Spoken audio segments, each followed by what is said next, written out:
Okay जी, हमने बेटा जी 4 transactions कर ली थी। Defective units were return from production to the store on 12 June. यहाँ तक हम कर चुके थे। फिफ्थ ट्रांजेक्शन देखिएगा। द फिफ्थ ट्रांजेक्शन इज क्या कहते हैं जी? कहते हैं जी 150,000 units were purchased on 15 June at 88.1 per unit. एक यूनिट उसने 88.1 रुपये का खरीदा। हम परपेचुअल इन्वेंट्री सिस्टम से अकाउंटिंग कर रहे थे, साथ में हम स्टोर कार्ड बना रहे थे। तो बताइए जी डबल एंट्री क्या होगी? बीइंग एन अकाउंटेंट इसकी डबल एंट्री बताइए। जब आपने स्टॉक परचेज किया, परपेचुअल इन्वेंट्री सिस्टम है, इन्वेंट्री डेबिट एंड किस किस ने आपने से सॉल्व किया है?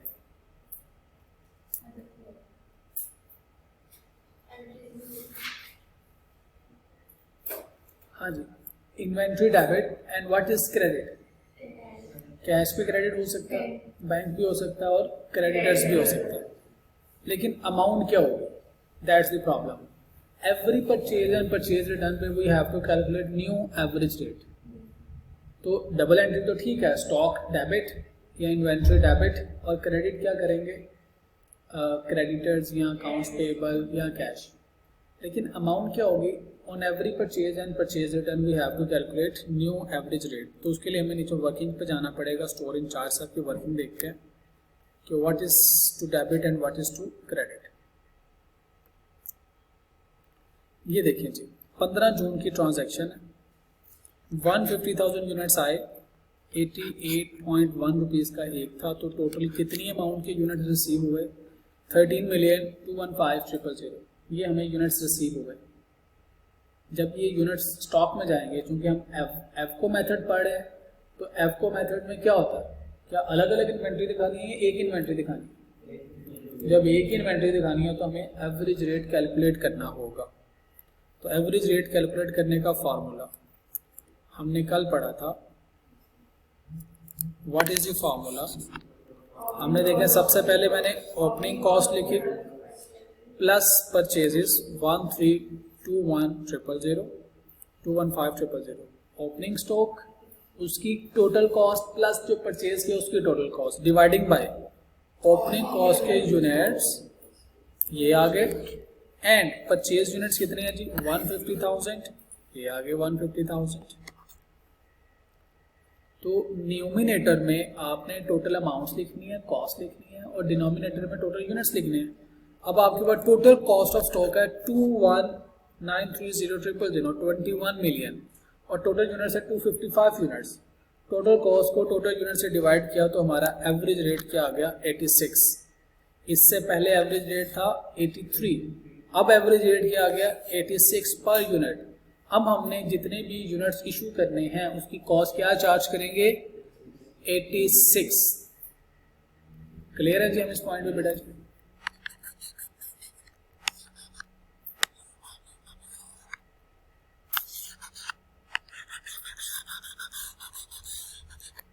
ओके जी, यहां से हमें अमाउंट मिलेगी 86।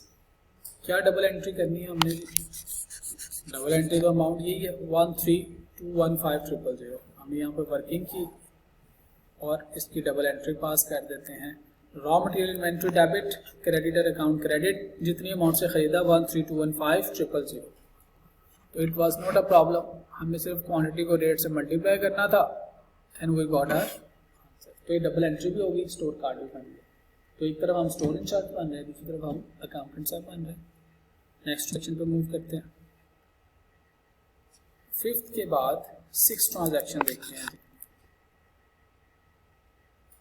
कहते हैं जी on 17 June 50% of the defective units were dispose of as a scrap for ₹20 per unit because these had been damaged on account of improper handling। अब डिफेक्टिव यूनिट्स कितने थे ये ऊपर हम उसकी ट्रांजैक्शन पढ़ के आ चुके हैं।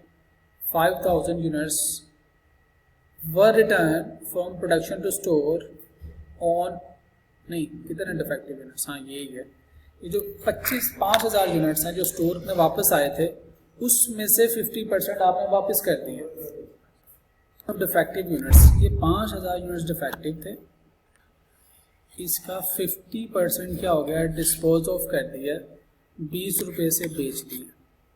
तो क्या डबल एंट्री करेंगे, पहले डबल एंट्री सोचें।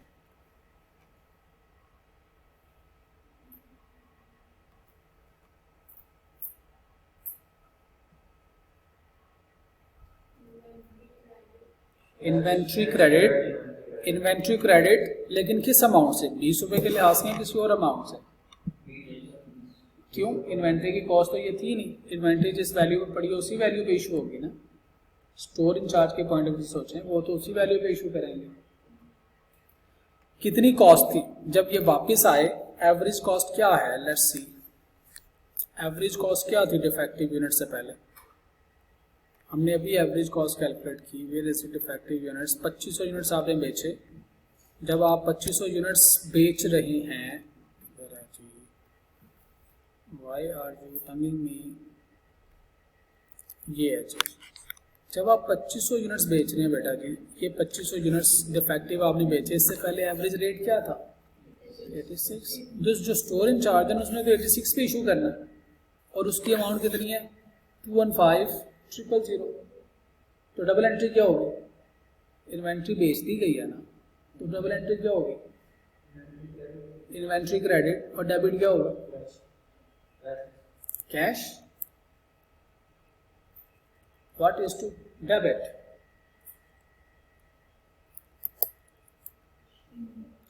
इंट्रोडक्शन टू अकाउंटिंग पढ़ी है हमने बेटा जी, पक्की बात है। अच्छा जी, किधर है जी इसकी एंट्री। 2500 यूनिट्स 20 रुपए के लिहाज से कैश इज डेबिट 50,000।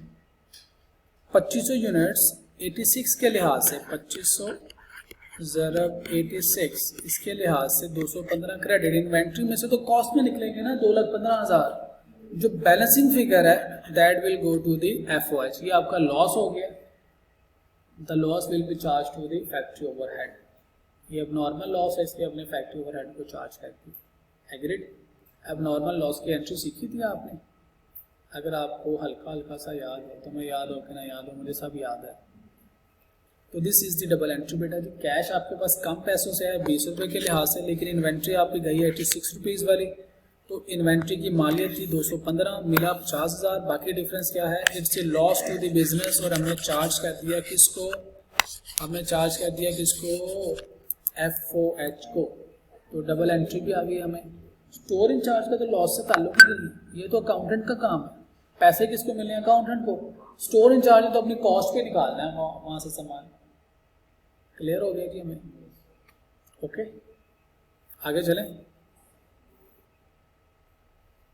ओके जी, कहते हैं जी ऑन 18 जून, अब अगले दिन क्या हुआ, remaining defective units were return to the किसको, were return to the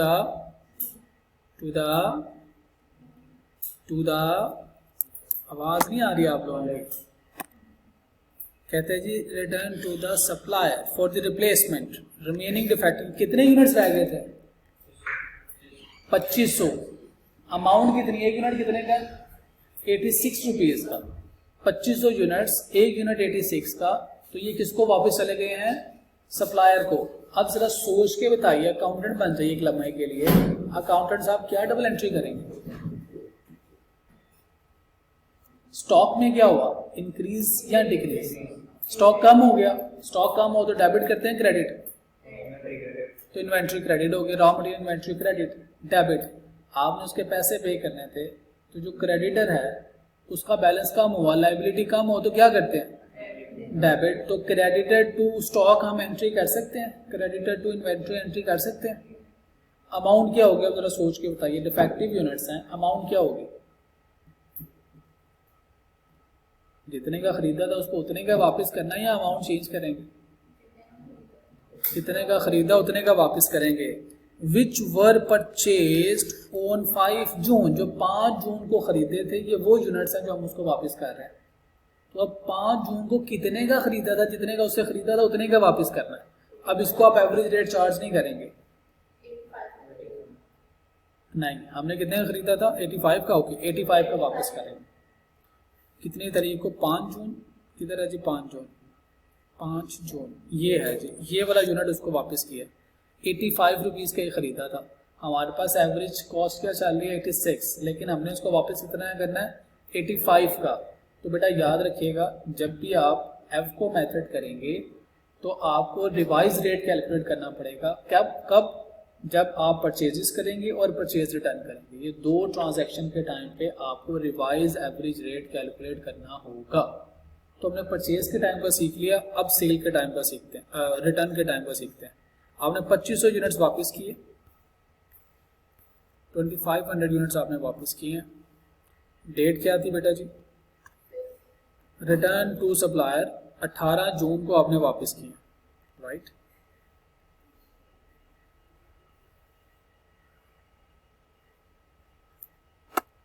give me a minute. चलिए मेरा थोड़ा सा सिस्टम स्लो हो गया, शायद वो रेंडरिंग हो रही है उस वजह से। आई विल ट्राई कि मैं इसको सही तरह से ऑपरेट कर सकूं। एनी हाउ, परचेज रिटर्न हुई है हमारी जी किस डेट पे, इट्स 18, इस डेट पे परचेज रिटर्न हुई है।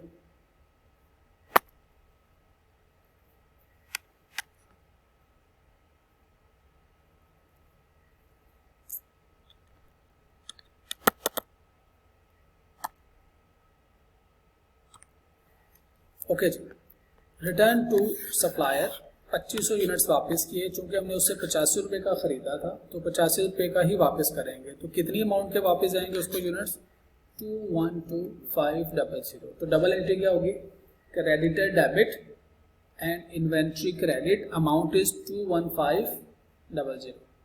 ओके जी, हेलो, यहाँ तक क्लियर है हमको।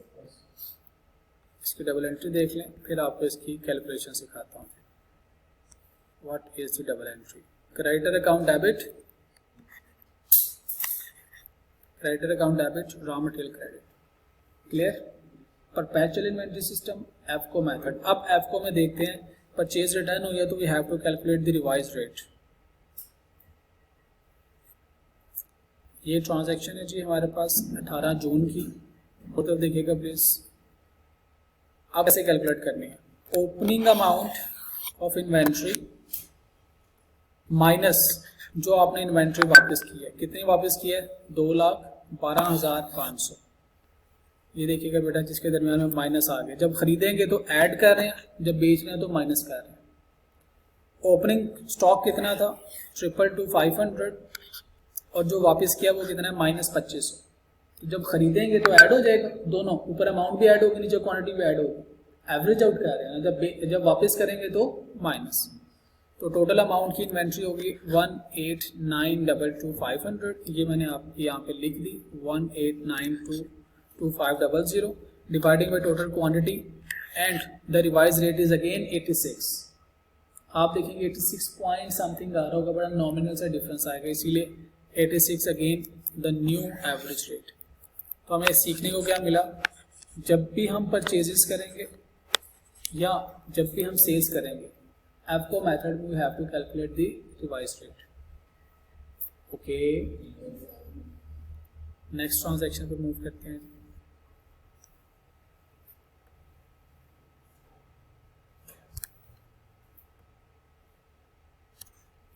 कहते हैं जी 8वीं transaction, on 19 June 5,000 units were issued to production department in replacement of the defective units which were returned to store। ऊपर उसने जो डिफेक्टिव थे वापस भेजे थे 5,000, अब उसको आप रिप्लेस कर रहे हो, यानी अब किसको इशू कर रहे हो, विद इन फैक्ट्री। जब आप फैक्ट्री में प्रोडक्शन डिपार्टमेंट को यूनिट्स इशू करते हैं तो क्या डबल एंट्री करते हैं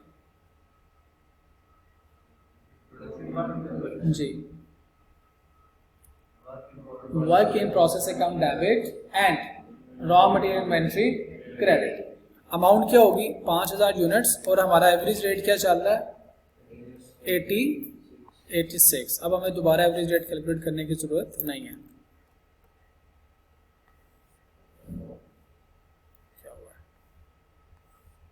डेट क्या थी हमारी जी?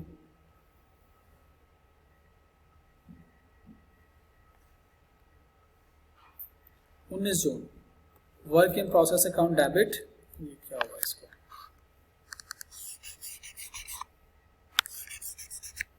एक entry remove, inventory account credit. Amount कहाँ से आएगी?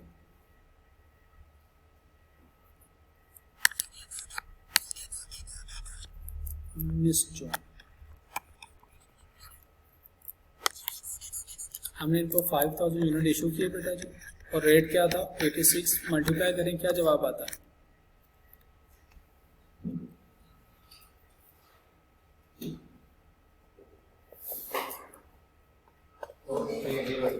फोर 30,000। ठीक है जी। स्टोर इन चार्ज क्या करेंगे? 19 जून की एंट्री का स्टोर इन चार्ज आपने क्या करना? उनके पास तो यूनिट्स रिसीव हो गए। 19 जून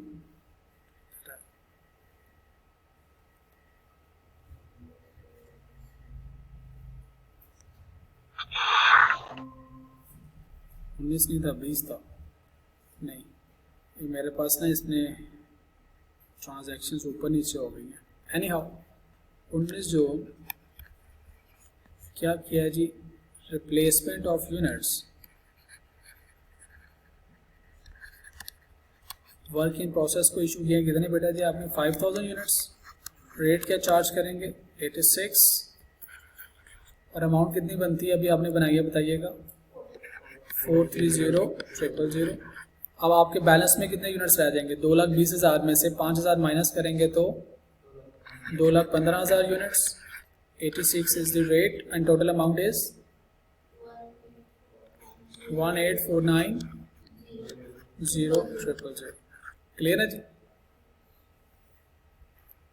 आगे मूव करें, चलें कोलो खा लेंगे यार।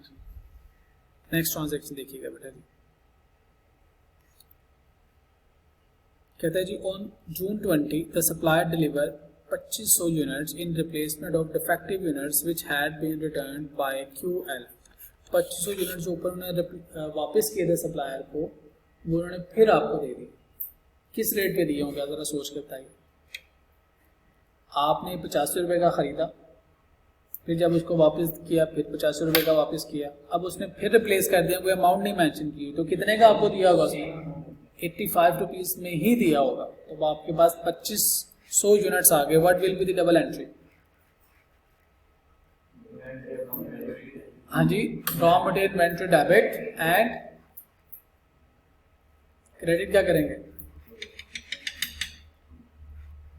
क्रेडिटर्स, हाँ दो ये यार सप्लायर ने दिया creditors, raw material account debit and creditor account credit. Amount क्या लेंगे? 2500 यूनिट मल्टीप्लाई बाय 25, शाबाश है 85। इसकी डबल एंट्री करते हैं जी। किस तारीख को किया उसने ये काम? 20 जून को। 20 June double entry will be raw material inventory account debit and creditor account credit। amount is 2500 units multiply by 85। बताइए कितनी अमाउंट बनती है जी? 215 नहीं बनता? कितनी अमाउंट है? 215 212500। 85 रुपये का यूनिट था ना जब हम उसके साथ ट्रांजैक्शन कर रहे थे। तो स्टोर इन चार्ज आपने भी इसको रिसीव करना है। Replacement of units 5000 units receive हुए हैं। 5000 आए थे कि 2500? हाँ 2500 यूनिट्स 85 के लिहाज से 212500 और अपना बैलेंस भी अपडेट कर देंगे। अगेन अब यूनिट्स रिसीव हुए हैं तो फिर नया एवरेज रेट कैलकुलेट होगा। ये ओपनिंग यूनिट्स की अमाउंट, ओपनिंग यूनिट्स, ये नए यूनिट्स आए उसकी अमाउंट, ये उसके यूनिट्स। एवरेज रेट क्या बनता है? अगेन राउंड ऑफ करेंगे तो 86 बनता है। हर परचेज रिटर्न पे we have to calculate new average rate. Clear?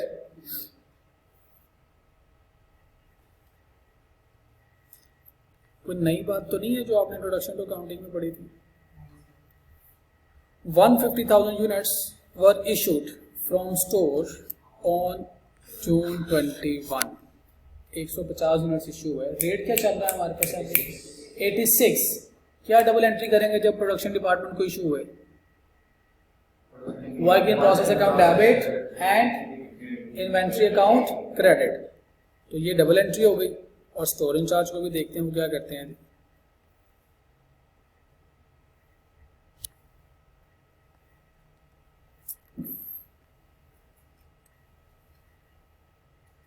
Where are you store incharge साहब? अकाउंटेंट साहब 21 June work in process account debit and raw material inventory credit. कितने यूनिट्स थे बेटा जी? हाँ, कितने यूनिट्स इशू हुए अभी? 150,000। रेट कितना है? 186। 1500 यूनिट 1,50,000 यूनिट्स इंटू 86 कैलकुलेट करें क्या आता है? 12900,000। तो ये आ गया raw material account debit, raw material credit, work in process debit. ये आपके स्टोर से इशू हो गए वर्किंग प्रोसेस को। स्टोर इंचार्ज क्या रिकॉर्ड करेगा? स्टोर इंचार्ज के लिए तो इशुएंस है, वो इशुएंस में रिकॉर्ड करेगा सेम अमाउंट से, अपने यूनिट्स कम करके स्टॉक को अपडेट कर देगा। इशुएंस में आते हैं। इशुएंस में देखो उसने 150,000 यूनिट्स रिकॉर्ड किए, 86 उसने रेट चार्ज किया, 12900,000 इज द कॉस्ट। अब कितने यूनिट्स रह गए? 2,17,500 यूनिट्स थे, उसमें से 1.5 लाख चले गए तो 67,500। Rate is 86। तो ये बैलेंस अपडेट हो गया। कहता है जी मेरे पास 5.8 मिलियन की इन्वेंट्री स्टॉक में बढ़ी है। एग्रीड जी। अब देखिए इसके बाद क्या हुआ। ये आपके सीनियर्स ने पास पेपर में दिया हुआ सवाल। 11 ड्यूरिंग फिजिकल काउंट। अब ये स्टॉक खत्म, महीना खत्म, अब फिजिकल काउंट हुआ जैसे हमने लास्ट क्वेश्चन में किया था। During physical count carried out on 30 June 2010 it was revealed या it was noted that closing inventory of SRM included 500 obsolete units. Obsolete units मतलब खराब हो चुके हैं। क्या डबल एंट्री करेंगे इसकी? ऑब्सोलीट यूनिट्स खराब हो गए, FOH debit, inventory credit. Sold for ₹30 per unit, 30 रुपए का एक यूनिट बेच दिया, यानी यहां से कैश भी आ गया, कैश डेबिट और what is to credit? Inventory credit. 4,000 unit were found short. अब ये शॉर्टेज भी हो गई है। अब हमने क्या करनी है? Valuation of the inventory. याद है आपको valuation of the inventory? Lower of cost and NRV। जो चोरी हो गई है उसकी कॉस्ट क्या है? 0। उसकी कॉस्ट तो थी 86 लेकिन NRV क्या होगी? 0। लेकिन जो ऑब्सोलीट है, जो खराब हो गए हैं, वो अभी भी बेच सकते हैं। उनकी 30 रुपए पर यूनिट उनकी सेलिंग प्राइस है। कॉस्ट 86 लेकिन नेट रिलाइजेबल वैल्यू कितनी है? 30। और वो बेच भी दिए हैं। जब आपने बेच दिए तो क्या डबल एंट्री पास करेंगे? अभी ऊपर भी की है। सिर्फ इसके बताए 500 यूनिट्स बेच दिए, 86 रुपए कॉस्ट थी। Inventory credit 500 units multiply bye 86। Cash कितना रिसीव हुआ? 30 इंटू 500। बाकी डिफरेंशियल अमाउंट कहाँ जाएगी? लॉस है तो FOH।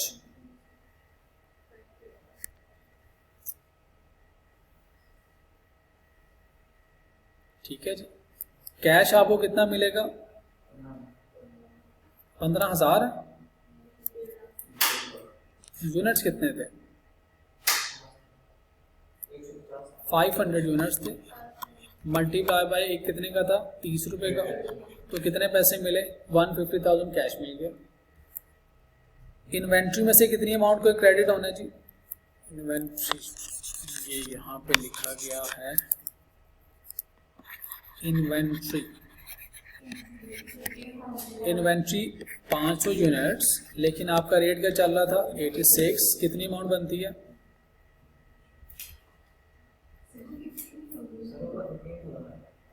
15,000। ओके, आप बताइए। 586 430,000। इन्वेंट्री क्रेडिट होगी 4,30,000 से। कैश डेबिट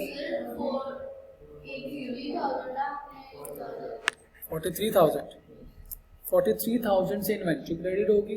कैश कितना आया 15,000। जो डिफरेंशियल अमाउंट है वो कितनी बनती है 28,000। This is the balancing figure. और ये क्या है लॉस। ठीक है जी, तो ये लॉस में चला जाएगा। क्लियर। स्टोर इन चार्ज सब क्या करेंगे, स्टोर इन चार्ज तो लॉस रिकॉर्ड नहीं करना, वो तो अपने पास इश्यूएंस रिकॉर्ड करेंगे जी। 500 यूनिट बिक गए हैं, 500 यूनिट मल्टीप्लाई बाय 86 उसने अपने पास इश्यूएंस रिकॉर्ड कर देंगे। आते हैं जी स्टोर इन चार्ज आपके पास। Here is the store in charge. वो कहते हैं जी मेरे पास से किधर है बैलेंस में जी आगे कहते हैं जी 500 यूनिट जो है मेरे पास, ये 500 यूनिट 86 के लिहाज से इश्यू हो गए 43,000 के, तो बैलेंस में कितना रह गया 67,000। 86 के लिहाज से 5.7 मिलियन। लेकिन अभी ऑडिटर साहब ने एक और बात बताई है, कहते हैं कि 67,000 यूनिट्स नहीं है, कितने शॉर्ट है, कुछ चोरी हो चुके हैं। अब वो भी इन्वेंट्री में मौजूद नहीं है। रजिस्टर बता रहे हैं कि इन्वेंट्री में है, रियल फिजिकल काउंट ने बताया नहीं जी 4,000 यूनिट्स वर फाउंड शॉर्ट, ये कम है, लॉस हो गया। क्या डबल एंट्री करेंगे, इन्वेंट्री क्रेडिट डेबिट इसको करना है, फैक्ट्री ओवरहेड को। अब 4,000 यूनिट्स वैल्यू क्या चार्ज करेंगे 86 रुपये। जो लॉस हुआ है, लॉस की तो अमाउंट है 86 रुपये का यूनिट था, 4,000 यूनिट आपके चोरी हो गए हैं, तो 4,000 मल्टीप्लाई बाय 86, तो FOH debit and inventory credit 4,000 multiply by 86, this is your loss. Store in charge क्या रिकॉर्ड करेंगे अब अपने पास, उन्होंने तो इशू किया, तो वो इशुएंस में जाके 4,000 यूनिट एंटर कर देंगे। वो कहेंगे जी मेरी तरफ से तो इशुएंस है, चाहे शॉर्ट है, मैंने तो इशू किया है ना जी। हाँ, this is 4,000 unit multiply by 86, 344,000। ये कहते हैं मेरी तरफ से इशुएंस हो गए। इसके बाद मेरे पास अब स्टॉक में जो एक्चुअल पड़ा हुआ दैट इज 63,000। 86 के लिहाज से 5418,000। आगे समझ जी। तो हमने क्या करना होता है बेटा जी, अकाउंटेंट साहब अपने अकाउंट्स डिपार्टमेंट में बैठ के सोचते हैं, क्या सोचते हैं, ये उनके पास क्या रिकॉर्ड आता है, ये परचेज होगी, ये सेल होगी, परचेज रिटर्न है, ये इशू होगी, उसके बाद जो डॉक्यूमेंट आता है वो बेचारा वहाँ से रिकॉर्ड कर लेता है। जो हमारे पास स्टोर इंचार्ज है, उनके पास स्टोर के तमाम जो आइटम्स हैं उसकी कस्टडी होती है, वो कस्टोडियन है, उनके पास स्टोर में सामान पड़ा और वो इस रजिस्टर के ऊपर उसके रसीद और इशुएंस को रिकॉर्ड करते रहते हैं। ये उनका रजिस्टर है। हमने FIFO और वेटेड एवरेज मेथड, एफको मेथड दोनों से देख लिया। 30 जून को क्या हुआ, 30 जून को यहाँ पे हो गया जी ऑब्सोलीट स्टॉक को बेचा, ऑब्सोलीट स्टॉक, और 30 जून को ही हमने शॉर्टेज भी रिकॉर्ड कर लिया। तो ये स्टोर इंचार्ज साहब का रिकॉर्ड है जिसमें वो रिसीव, इशू और बैलेंस को अपडेट करते हैं, चाहे FIFO मेथड, चाहे वेटेड एवरेज मेथड है, और आखिरी मेथड कौन सा है, LIFO मेथड। और अकाउंटेंट साहब ने क्या करना होता है, इन तमाम रिसीट, इशुएंस, इन ट्रांजेक्शन्स को डबल एंट्री में रिकॉर्ड करना होता है। अकाउंटेंट साहब जनरल एंट्री करने के बाद लेजर में जाते हैं और उन्हीं जनरल एंट्रीज को आपने लेजर में पोस्ट करना है, तो ये नीचे लेजर बन जाएगा आपके पास, और लेजर में भी वही बैलेंस आ रहा होगा जो स्टोर इंचार्ज के पास। ओके जी, कोई सवाल? तो हमने इस सवाल में दो चीज़ें सीखी। एक हमने अकाउंटिंग सीखी, परपेचुअल इन्वेंट्री सिस्टम से डबल एंट्री कैसे करते हैं, हमने डबल एंट्री सीखी, उन तमाम ट्रांजैक्शंस की जो पॉसिबल एग्जाम में आ सकती, और हमने वेटेड एवरेज मेथड से, एफको मेथड से स्टोर इंचार्ज साहब का लेजर या रिकॉर्ड बनाना सीखा। Any question? अब मेरा आपसे सवाल है, हमने एफको मेथड से जनरल एंट्रीज की हैं, अगर FIFO मेथड होता तो जनरल एंट्रीज में क्या फ़र्क पड़ना था? मेरा दोबारा सवाल पूछें, दोबारा सवाल समझे। अगर हमारे पास FIFO मेथड होता तो डबल एंट्रीज पे, ये जो हमने आज किया है डबल एंट्रीज मतलब परचेज करने पे, इशू करने पे, रिसीव करने पे, लॉस पे, इन डबल एंट्रीज पे डेबिट क्रेडिट पे क्या फ़र्क पड़ना था?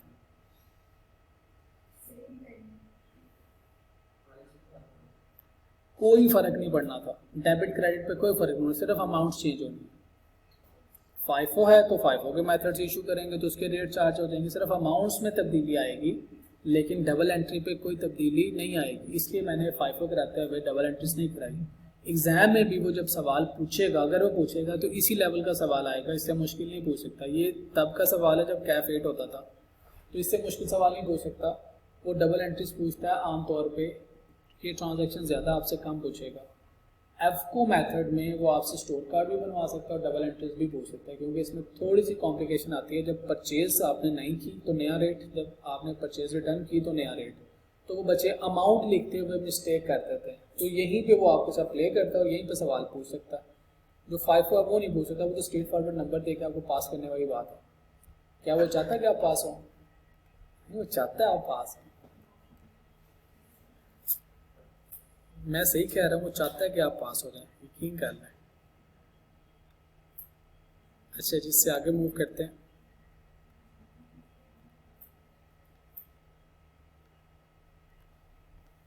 हमने अभी तक क्या सीखा बेटा जी? अभी तक हमने सीखा कुछ नहीं, ये इंट्रोडक्शन टू अकाउंटिंग जो आपने पीएससी में पढ़ी है, मैंने उसमें से जो लास्ट चैप्टर था मैन्युफैक्चरिंग अकाउंट, उसको रिवाइज किया। हमने सीखा कॉस्ट ऑफ इन्वेंट्री कैलकुलेट करना सीखा, फिर हमने वैल्यूएशन ऑफ इन्वेंट्री सीखा,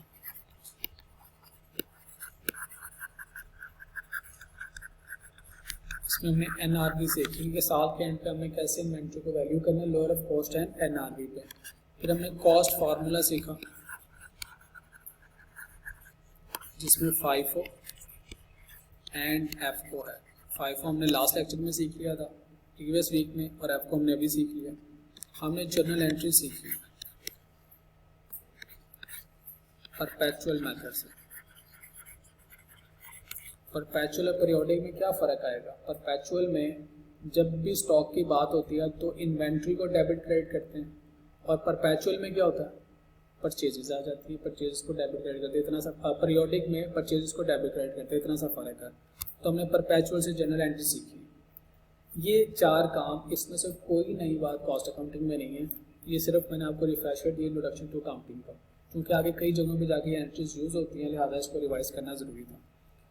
लास्ट टॉपिक रहता है, आई डोंट नो आपने पढ़ा या नहीं पढ़ा कॉस्ट उसमें फाइनेंशियल अकाउंटिंग में, इट्स द रिकंसिलिएशन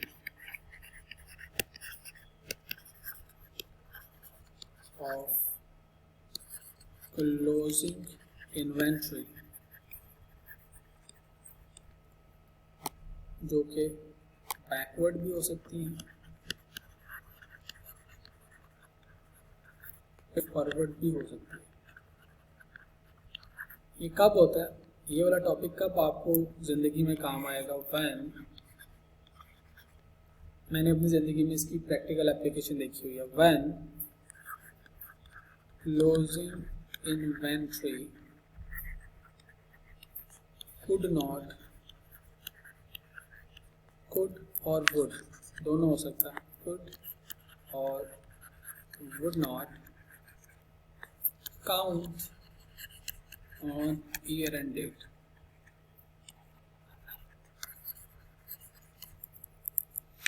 तब ये बेटा जी इशू अराइज होगा।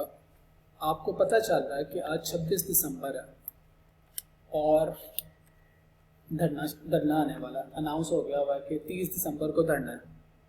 आप लाहौर में हेड ऑफिस में बैठे हुए हैं, फैक्ट्री आपकी फैसलाबाद के करीब है, इंडस्ट्रियल एरिया में।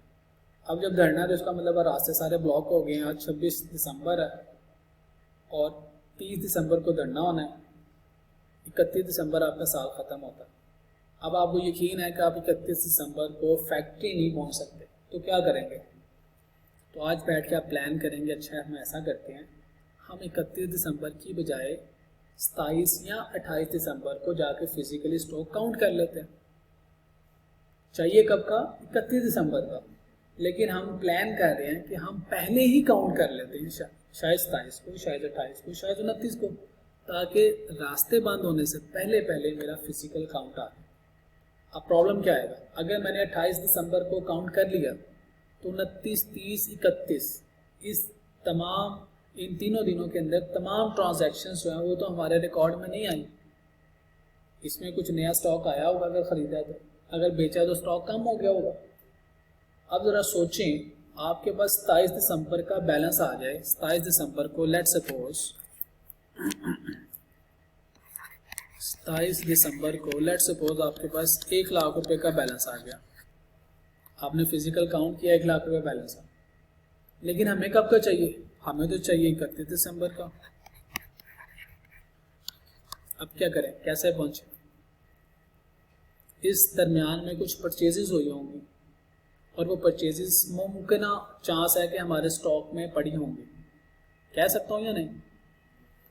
तो इसमें अगर मैं ऐड कर दूँ परचेजेस कौन से टाइम पीरियड की, 28, 29, 30 एंड 31, इन 4 तारीखों की दिसंबर की तमाम परचेजेस को से 50,000 की हुई हैं, ये मैंने ऐड कर दी। और इस दरमियान में सेल भी तो हो सकती है ना। जो स्टॉक सेल हो गया वो तो अब मेरे इन्वेंट्री के अंदर नहीं पड़ा होगा ना, मेरे स्टॉक में नहीं पड़ा होगा। से मैं कहता हूँ 70,000 का स्टॉक सेल हो गया इस पुराने में, तो मेरे पास इन्वेंट्री कितनी होगी? सोच के बताइए जी। 80,000। ये जो हमने किया इसको हम कहते हैं फॉरवर्ड रिकंसिलिएशन। जब हम क्लोजिंग डेट के ऊपर अपनी इन्वेंट्री को काउंट नहीं कर सकते, हमें पता हम नहीं कर सकते, तो वक्त से पहले कर लो। तो जो ट्रांजिशनल पीरियड है, वो जो ट्रांजिशनल पीरियड है उस पीरियड के अंदर जो परचेजेस हैं उसको ऐड कर लो, जो सेल्स है उसको माइनस कर दो, तो ऑटोमेटिकली आप उसी इन्वेंट्री पे पहुंच जाएंगे ना जो ईयर एंड की इन्वेंट्री है। 2-3 दिन में कितना को फर्क पड़ जाएगा, ऑब्सोलीट पे, थेफ्टिंग पे, सेल्स पे, परचेज पे कितना को फर्क पड़ जाएगा।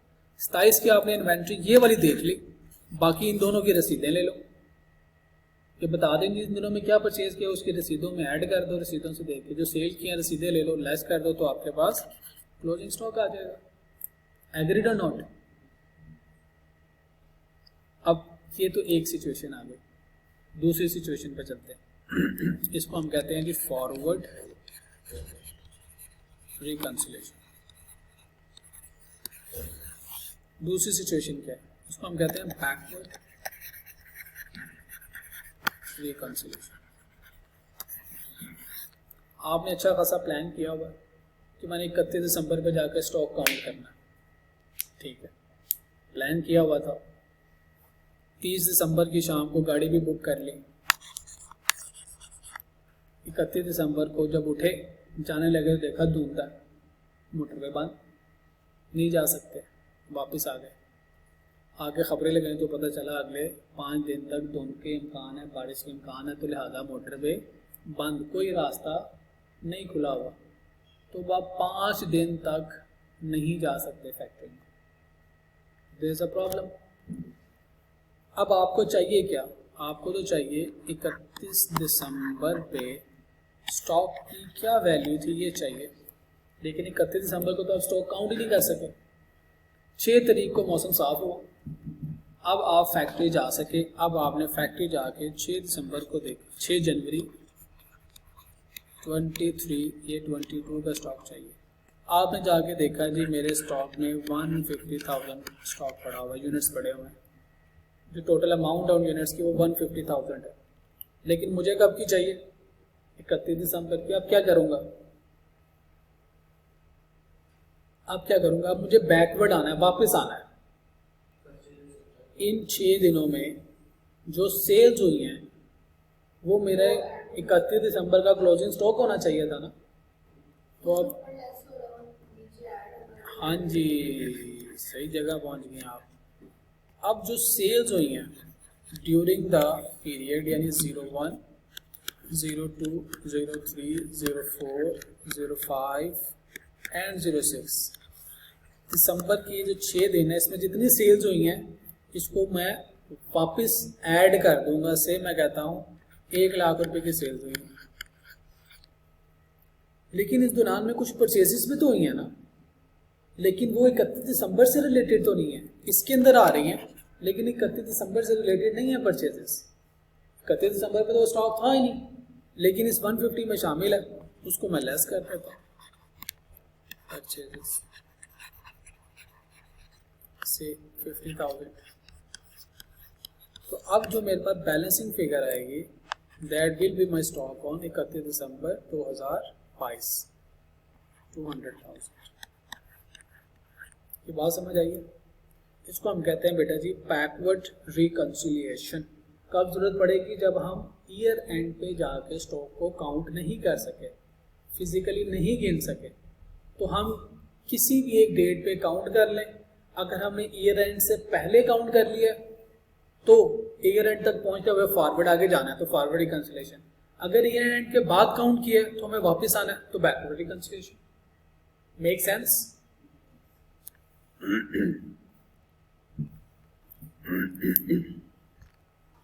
अब ये देखिए होता क्या है, reconciliation of closing inventory. Real life में क्या होता है, जब हम स्टॉक काउंट के लिए जाते हैं, ऑडिटर स्टॉक काउंट के लिए जाता है, अकाउंटेंट भी जाता है, जिसको हम कहते हैं क्लोजिंग प्रोसेस। बिजनेस के अपने अकाउंटेंट्स अपनी इन्वेंट्री को काउंट करने के लिए जाते हैं कि हमारे वहाँ बड़ी कितनी हुई है। ऑडिटर भी देखने जाता है जितनी बता रही है उतनी है या नहीं। तो reconciliation of closing inventory identify and list down the differences. हमारे पास एक लिस्ट होती है, लेजर, अकाउंटेंट के पास उसका लेजर होगा, स्टोर इंचार्ज के पास उसका रजिस्टर होगा। इस रजिस्टर से और लेजर से जाके देखा जाएगा क्या फिजिकली उतनी ही इन्वेंट्री पड़ी है जो हमारे पास लेजर में मौजूद है, जो स्टोर इंचार्ज के रजिस्टर में मौजूद है, क्या फिजिकली कितना पड़ा हुआ है। हम उसको आइडेंटिफाई करेंगे क्या वाकई पड़ा हुआ या नहीं। अगर कोई डिफरेंस है तो उसको रिकंसाइल करेंगे किस चीज़ का डिफरेंस है। हो सकता है लेजर में रिकॉर्ड हो गया, स्टोर में ना रिकॉर्ड हुआ, हो सकता है स्टोर में रिकॉर्ड हुआ, लेजर में रिकॉर्ड हो गया, हो सकता है दोनों में रिकॉर्ड हो गया हो। तो एक तो इन दोनों डॉक्यूमेंट से आपस में रिकंसिलिएशन हो जाएगी। दूसरा क्या होगा, और ये परपेचुअल में ये करने की जरूरत नहीं है, आमतौर पर पीरियोडिक इन्वेंट्री सिस्टम में ये होता है। पीरियोडिक इन्वेंट्री सिस्टम में at the end of the inventory, at the end of the period physically count किया जाता है। ये देखो अकाउंटेंट ने पूरा साल की परचेजेस लिखता रहा, कहते हैं 1,000 रुपये की परचेजेस है। उसने कहा कि परचेज रिटर्न हुई 10 रुपये की, तो 990 रुपये की परचेजेस हैं अकाउंटेंट के रिकॉर्ड के मुताबिक। कॉस्ट ऑफ सेल निकालने का पीरियोडिक में क्या फार्मूला है, ओपनिंग स्टॉक प्लस परचेजेस, ऐसे ही है ना जी। इसमें से माइनस क्या करते थे आप, क्लोजिंग स्टॉक। अब ये क्लोजिंग स्टॉक पता चलेगा तो हम कॉस्ट ऑफ सेल कैलकुलेट करेंगे ना। क्लोजिंग स्टॉक कैसे पता चलेगा? पीरियोडिक इन्वेंट्री सिस्टम कहता है आप साथ साथ इन्वेंट्री का रिकॉर्ड नहीं रख रहे, तो आप पूरे साल परचेजेस रिकॉर्ड करते रहो, परचेज रिटर्न रिकॉर्ड करते रहो, साल के आखिर में जाके काउंट करो, वो क्लोजिंग इन्वेंट्री आ गई। टोटल परचेजेस में से, नेट परचेज में से क्लोजिंग माइनस करोगे तो आपके पास क्या आ जाएगा, बाकी जो इन्वेंट्री है वो जा चुकी है, वो कॉस्ट ऑफ सेल है। अब उसमें चोरी भी गई, उसमें थेफ्टिंग भी गई, उसमें शॉर्टेज भी गई, उसमें ऑब्सोलीट होना था वो भी गया। वो सारी चीज़ें किस में चली गई जी, इश्यूज में, इशूड हो गई हैं जी, ये इन्वेंट्री सोल्ड हो चुकी है। ये बात समझ आई आपको मेरी? तो इसमें बैलेंसिंग फिगर के तौर पे कॉस्ट ऑफ सेल निकालते हैं। कहते हैं नेट परचेजेज है 990, फिजिकली काउंट की 200 आई, तो फिजिकली काउंट माइनस करने के बाद अब आपने कहा जी कॉस्ट ऑफ सेल 790 रुपये की बिक चुकी है। तो ये क्लोजिंग स्टॉक कैलकुलेट करना इस वजह से ज़रूरी है। पीरियोडिक में तो बहुत ज़रूरी है, परपेचुअल में भी करते हैं, पीरियोडिक में तो इंतहाई ज़रूरी है, सारा स्टॉक काउंट करना पड़ता है। ये मेरी बात याद रखना बेटा, रियल लाइफ में काम आएगी। पीरियोडिक में 100% स्टॉक काउंट करना पड़ता है ताकि उसकी सारी वैल्यू लिखें, ये हमारा क्लोजिंग स्टॉक था, ये परचेजेस में, परचेज में क्लोजिंग स्टॉक माइनस तो हमारी कॉस्ट ऑफ सेल। लेकिन परपेचुअल में चूंकि हर दफ़ा आप अपना रिकॉर्ड अपडेट करके रखते हो, इतने यूनिट इतने यूनिट इतने यूनिट, तो इसमें फिर अब हम सैम्पल बेस पे चेक करते हैं। मैंने आज तक जितने भी स्टोर्स का विजिट किया है, स्टॉक काउंट किया है, वो परपेचुअल इन्वेंट्री सिस्टम थी, हमें लिस्टें मिल जाती थी कि ये अकाउंटेंट के मुताबिक रिकॉर्ड है, ये स्टोर इंचार्ज के मुताबिक है। हम उन लिस्टों से जाकर देते हैं कि ये चीज़ बताएं कहाँ पड़ी हुई है, ये चीज़ बताएं कहाँ, सैम्पल बेस पे, क्योंकि बैलेंस तो सारे मौजूद है। तो मैं सैम्पल बेस पे चेक करता था जो इस लिस्ट में लिखा हुआ है क्या वाकई पड़ा है कि नहीं। अगर उस लिस्ट में गलतियाँ मौजूद हैं तो फिर हम सारा चेक करते थे। लेकिन अगर हमने 500 चीज़ें उसमें से 100 चीज़ें चेक कर लिया तो हम ओपिनियन बना लेते हैं बाकी सारा भी ठीक ही होगा। तो परपेचुअल इन्वेंट्री सिस्टम में हम स्टॉक काउंट को सैंपल बेस पे चेक करते हैं। अब परपेचुअल में सैंपल बेस पे, लेकिन पीरियोडिक में 100% काउंट करना है। फॉर एग्जाम्पल ये एक कमरा है, पूरा साल इसमें चीज़ें आती रही जाती रही आती रही जाती रही, ये कुर्सियाँ बिकती रही हैं। साल के आखिरी दिन पीरियोडिक इन्वेंट्री में साल के आखिरी दिन में आऊँगा, फिजिकली काउंट कर लूँगा जितनी पड़ी है ये क्लोजिंग स्टॉक, बाकी सारी कॉस्ट ऑफ सेल, बाकी सारी बिक चुकी है। लेकिन परपेचुअल इन्वेंट्री सिस्टम में चूंकि हर दफ़ा जब कुर्सी जाती है तो मैं बैलेंस अपडेट करता हूँ, कुर्सी जाती है बैलेंस अपडेट करता हूँ। तो अब मैं लिस्ट में देखूंगा और कमरे में आके देखूंगा, अच्छा ब्राउन कितनी बड़ी है, ब्लैक कितनी बड़ी है, वाइट कितनी बड़ी है, सैंपल बेस पे चेक कर लूंगा, ठीक है यार बड़ी हुई है, क्योंकि रिकॉर्ड मेंटेन है। पीरियोडिक में तो रिकॉर्ड नहीं मेंटेन था, उसमें तो आखिरी दिन एक ही दफ़ा काउंट होता है, सारा एक ही दफ़ा गिन लो जितनी इन्वेंट्री है वो क्लोजिंग स्टॉक, गॉट इट। लेकिन स्टॉक काउंट दोनों केसेस में होगा।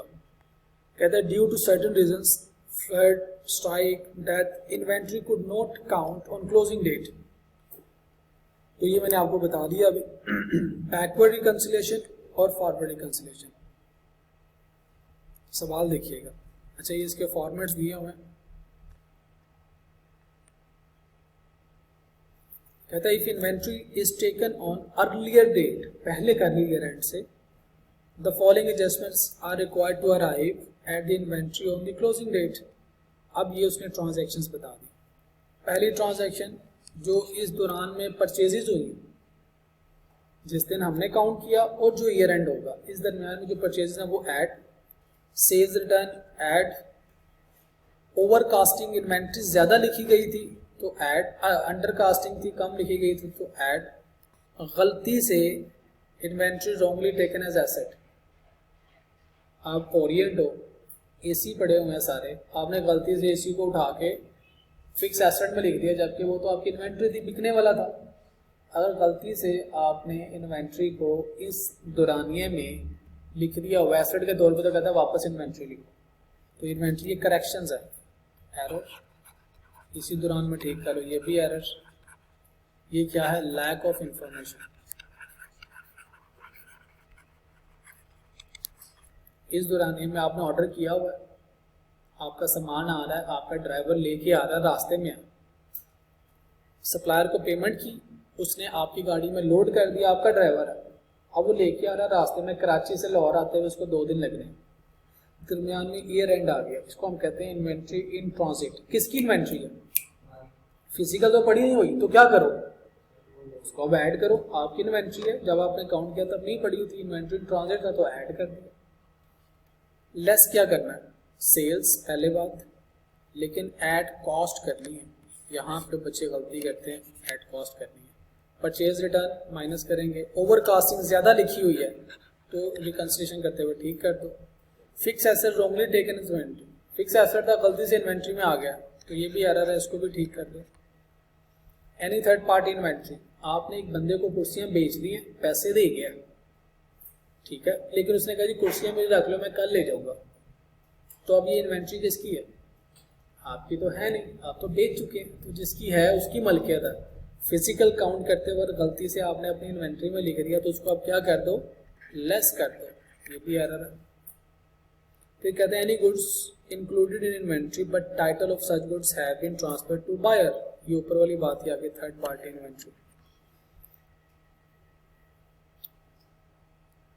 आप फॉर एग्जाम्पल, आपको पता है जलाल सन्स का पता है आपको,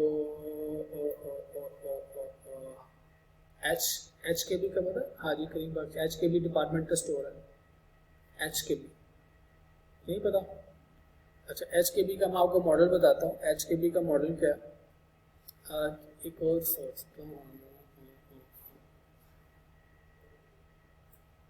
लेट सपोज यहाँ पे बना देता हूँ, ये एक डिपार्टमेंटल स्टोर है, ये किसका है जी, A B C departmental store, इसके अंदर इन्होंने छोटी छोटी दुकानें बना के सबको दी हुई, स्टॉल्स दिए हुए, एक ही हॉल है, एक ही हॉल में सबके स्टॉल्स हैं, ये ए है, ये बी है, ये सी है, डी है, ब्ला ब्ला, इन सब का काउंटर एक ही है, सबके अलग-अलग प्रोडक्ट्स हैं। मैं वहाँ पे शहद बेच रहा हूँ, ये वहाँ पे मैंगो का रस बेच रही है, मैंगो का जूस बेच रही है, ये वहाँ पे आलू चने बेच रहे हैं, ये वहाँ बर्गर बेच रहे हैं, पूरा फूड कोर्ट है, जो मर्जी बेचो, लेकिन करना क्या है, पहले जाके टिकट लेके आओ, काउंटर पे पैसे पे करो, वो आपको स्लिप बना के देगा, जिस चीज़ की स्लिप है उसको स्लिप दिखा के चीज़ खरीद लो। अब मैं हूँ फॉर एग्जाम्पल बी का स्टॉक काउंट करने के लिए आया हूँ, यहाँ पे सी का भी कुछ सामान पड़ा हुआ था, मेरा के सी का, तो मैंने गलती से अगर सी का सामान काउंट कर लिया तो थर्ड पार्टी सामान था ना, तो मैंने गलती से उसका काउंट कर लिया। अगर काउंट कर लिया तो ठीक करो, मेरा नहीं था। दूसरी बात, मेरे कस्टमर ने सामान खरीद लिया हुआ है, पैसे पे कर दिए हुए हैं, उसने कहा ये रखे मैं भी आके लेके जाता, उतनी देर में ऑडिटर साहब या अकाउंटेंट साहब अगर उन्होंने काउंट किया तो वो भी काउंट में आ गया। यानी मेरी ओनरशिप नहीं है, ओनरशिप बायर के पास जा चुकी है, लेकिन पड़ा मेरे प्रेमिसेस पे हुआ है, तो मेरे स्टोर में उसको स्टॉक में नहीं आना चाहिए। बात समझ आती है? ये मैंने एक क्वेश्चन लिखा है, ऊपर फॉर्मेट है, ये आज आप घर से करके आएंगे, ये आपका होमवर्क है। ऊपर फॉर्मेट को देख के इसको सॉल्व करने की कोशिश करनी है। ये बैकवर्ड रिकंसिलिएशन का फॉर्मेट ऊपर वाले के ऑपोजिट है, और ये इसका होमवर्क है। ये 2 सवाल आज आप घर के आएंगे, तो कल हम इंशाल्लाह अपना नेक्स्ट चैप्टर शुरू करेंगे विच इज़ एग्जामिनेबल। ये भी आपका होमवर्क है, 3 सवाल आपने करके लेके आने।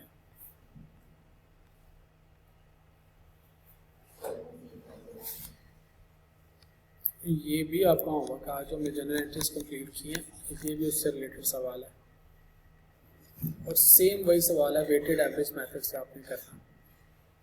ठीक है जी, तो ये आपके आज 3 होमवर्क है। कल हम इंशाल्लाह EOQ शुरू करेंगे which is must tested question, लाजमी आता है, पेपर का हिस्सा इन्वेंट्री मैनेजमेंट में। अल्लाह हाफिज़।